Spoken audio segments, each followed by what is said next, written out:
Bài hát Bác Hồ, người cho em tất cả.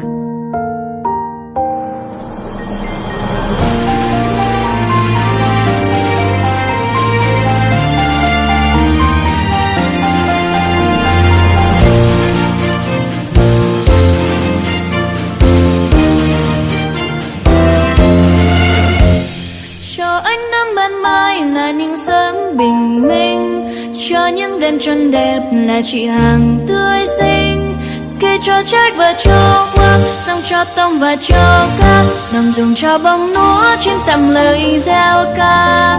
Anh bộ đội đến nhà cho em lòng dũng cảm, cô giáo cho bài giảng yêu sông làng thiên tha.